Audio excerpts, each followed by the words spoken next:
Welcome back to Post Time. I'm Heather Vitale. The first round of the finals for the Delaware Standardbred Breeders' Fund Series starring 3-year-olds are in the books. Let's check out who won those rich races at the previous Dover Downs meet. To kick off the DSBF recap, let's check out the trotting filly Spoonful with her 2-minute win.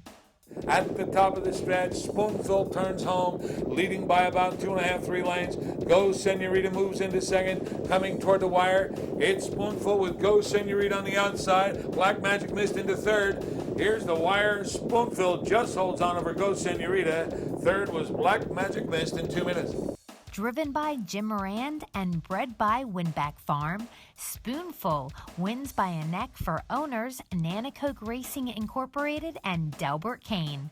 The daughter of Political Briefing is trained by Les Givens, who has won more Delaware Standardbred Breeders' Fund races than any other conditioner in the history of the series. I'm here with Mr. DSBF himself, Les Givens. First of all, congratulations. Thank you. And, when I look at her lines, it can come off the pace. I mean, amazingly. And she can do it up front. She's so versatile. Well, she finishes better when she races from behind. On the front, she kind of gets lost and is not as strong finishing. And not only can she come from behind, but she can take in air, as they say. She can come first up. She's really got to impress you with the way that she can race. Yeah, I mean, with what she's racing with, she's consistent. Because they're not really real fast. 2 minutes, catches them, and she's more even rated. 30 seconds, 29 and change, but nothing real fast speed. Definitely she's the cream of the crop, right? Yeah. Yes. So going into this race, when you have a favorite, because you've had a lot of favorites in the DSBF races, and other ones too, but especially in these series, year after year, you find yourself in victory lane in those $100,000 finals. Going into a race like this, do you ever get nervous? I know she's the favorite, but still, is there any anxiety? It's just worried about keeping her healthy, and the other night she won, but I had her scoped after the race. She was a little sick, a little bit of a cold, nothing bad, but you could tell that she wasn't, at the end, she was exhausted a little bit, yeah. And she still ended up going in a lifetime mark. So you got to think that there's got to be more in the tank, right? When she's healthy, I think she can go a little more than what she did. But the fractions they got down to half 58 and then 127 in the piece, which she's never really been down there more than 130. But the last quarter was 32. That was the slowest of her career. Well, congratulations again. And you got more than a spoonful of the $100,000 final. A tablespoon. Congratulations, Les. All right, thank you. Moving on to the Division 4 trotting colts. Master Clave, last year's DSBF champ, notched his victory in 1 minute and 59 seconds. And at the top of the stretch, opening up 5 lengths now, is Master Clave. Master Clave jigs trying to get up into second, coming through the stretch. Master Clave's got the lead. They come toward the finish. Master Clave went all the way around, does it easily. Then it's Jigs, Kirby in command in 1:59. Owned and bred by Benjamin Brooks, Master Clave remained undefeated for the season. Driver Ross Woofenden was in the sulky for the wire-to-wire take-no-prisoners 5-length victory. We caught up with trainer John Wilkerson at his stable to get the scoop about the 3-year-old son of Master Levesque. First of all, congratulations. Thank you. And I see that his mark is 158.4, which is a little bit faster than the final, but it seems to me that driver Ross Woofenden hasn't really even asked him to go yet. Well, we're trying to take care of him as much as we can. And we're thinking he can go a lot faster, right? I'm hoping. I remember his mom, Dilly Dally Delia, racing. And so for a fan, it's really fun to see the mom race and then see her baby race, Right. it's got to be extra rewarding for you. Well, I had pretty good success with her, along with Dick Kirby was mostly her driver, and we done real good. Do they have anything in common, Master Clave and his mom? Yeah, they like to kick. He's in the stall. No, in the stall, and they will try to line you up now and then if you give them a chance. He seems to have a huge personality. I saw, first of all, he's got the ball in the stall, and he's bursting with spirit. And he's pretty rambunctious, I tell you. He wants to be first at everything. What's it like training him? Does he have a certain schedule that he likes to go by? Not really. I just let him do whatever he's most comfortable, and it's worked out well. What's his schedule now? First of all, we want to mention 3 for 3 this year already, undefeated, and had an exceptional season as a 2-year-old as well. Having just won the final, what's he up to now? Well, it depends on the conditions. I don't want to throw him into the wolves yet, so if I can't get into something a little cheaper or easier, then he'll probably just qualify before the finals, and that'll probably be it. All right, and that's okay too. Yeah. Whatever comes up. Yeah. Whatever's on, comes easy, we'll go for it. I'm not gonna, break his spirit right now. All right, good deal. And we just want to mention, and he is back there and with lots of spirit behind you, having a good time this morning. Thank you so very much, John, for being on the show. Thank you. In the $100,000 final for pacing fillies, it was a Lunar Phase, crossing the wire in 152-1. They're at the top of the stretch, turning for home, and Logan's Girl's getting ready for Lunar Phase. Here comes Lunar Phase on the outside after Logan's Girl, and Lunar Phase from the outside up to battle Logan's Girl. Lunar Phase up to win it. Logan's Girl and tight for third, maybe due to demands over Free Flight Friend, 152-1. Reined and trained by Art Stafford Jr., Lunar Phase took a lifetime best of 152-1 in her divisional final. The daughter of Roddy's Bags Again was bred by Dr. William Moffitt. Lunar Phase is owned by Stafford Jr. along with Wyatt Starkey. So first, congratulations. Thank you. She has really blossomed in the past year. I mean, last year was her lifetime best 57 or something, and this year was it 52? Yes. Why? She matured a lot, that's for sure. She did mature a lot. She did. Like bigger, She was immature, smarter. and her joints were still gapped open last year, and it took her a while to figure out what was going on. So she's smarter too on the racetrack? Or, Yes. okay, Yes. all right. She's learning how to race a lot more than what she did last year.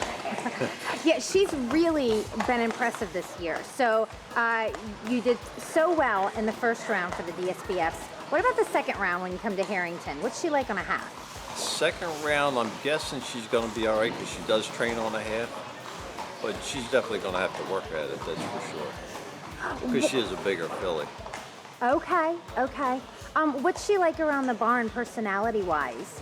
Personality-wise, she prefers women around her more than men, but she's fine around the barn, and she's really, she's starting to like everything that's going on now. Took a while, but that's Took a while to okay. kick in, yes, that's for sure.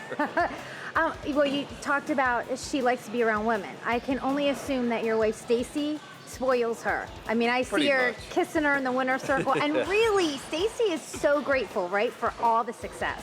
Absolutely.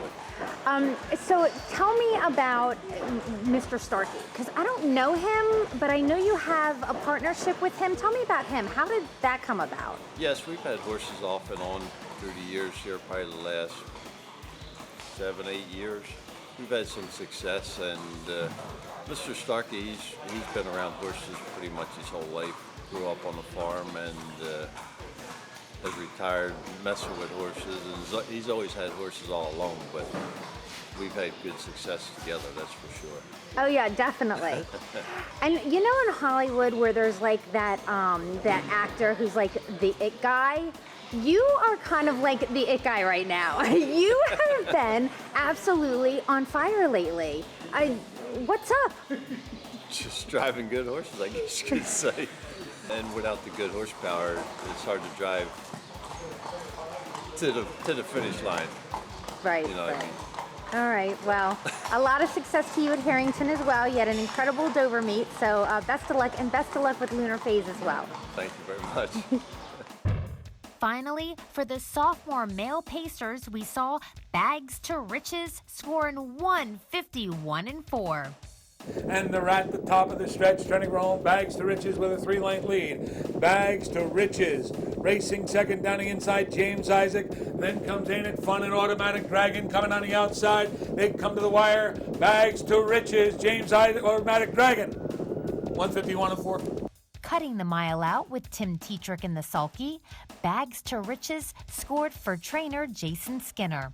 The son of Roddy's Bags Again is also co-owned by Skinner along with his partners Only Money Incorporated, which is the stable name of Pat and Marianne Callahan, who also happen to be the breeders.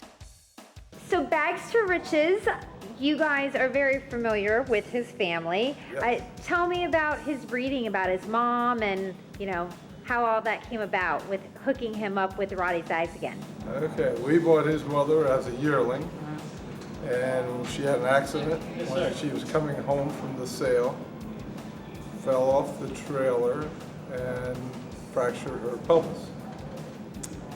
So she ended up being a broodmare. We tried to rehab her for a year, and it didn't work out, so we ended up breeding her. Wait a minute. You mean to tell me when she was a yearling coming home from the yearling sale? Yes. Wow. Okay. So we took a year to try to stall rest for like 8 months. To help her. And then we went ahead and broke her, and we gave her a chance, and she trained around real well until she got going fast enough to race. Then she started having problems with her back. So that turned her into a broodmare as a young horse. Okay, okay. So thankfully, this guy is having a little more luck than his mother did. So he raced super as a 2-year-old. And now he's 3 and still doing so well. What's the difference between him as a 2-year-old and a 3-year-old that you can see? I mean, I know this is kind of a trainer question, but what do you guys see? A bigger horse, a more mature horse? I saw a bigger horse. Bigger, stronger horse. Stronger, But he's really matured a lot. and he wants to do it. He didn't have a lot of, he didn't have any stakes actually except Delaware. So we didn't get him ready early. He started late, raced the Delaware Sire Stakes, real successful there. And then we gave him some time off. He came back as a 3-year-old. And we do have some stakes lined up for him now, but they start towards the middle of the year and the end of the year. So he's going to get a little time off and then get ready for the Delaware Sire Stakes. Yeah, I'm glad you mentioned the stakes because I know Delaware Sire Stakes are coming up, but there's more than that. Where else can we see him? Yes. He's going to Hoosier Park. He's going to Pocono Downs. He's going to New York. So he'll be doing some traveling, and we'll be right with him. All right, good deal, good deal. And now, Marianne, I know that he has really brightened your spirits. Yes. Tell me, you have not been feeling well. No. And, Bags to Riches has been putting a big smile on your face. So let's hear your story. Well, we sold our farm, and we were living in Florida, and I came home for a checkup, and I found out I had breast cancer. So my life changed in 15 minutes. And so I've been going through recovery. My cancer cells, the invasive cancer cells, are dead, so now it's just treatment and letting my hair grow back. Yeah, because I mentioned that because if you know Marianne, she had longer brown hair. And now, you know what I like? I can spot you in the winner circle with their hair and that beautiful smile. So you're doing well, and that's the important thing, right? Okay, Yep. okay. Yep, and I'm trying to pay it forward to other girls and help and letting them know what to expect, what my journey was, and how I can help them. And Pat, I mean, we should mention, I'm sure the winner circles mean a lot more to you as well, because Marianne's with you. Yes, This time. yes. Towards the end of last year, when he was doing so well, she wasn't feeling well enough to go out. I couldn't go out. And at this point, she's been to 3 or 4 of these races. She was there for all the big ones this year, and hopefully continue to do so. Yeah. Well, congratulations and best of luck with the second round Yes. coming here to Harrington. And thanks for being on the show. Oh, thanks, Heather. Thank you. Congratulations to all the sophomore Delaware Standardbred Breeders' Fund winners from the first round of the 2017 season.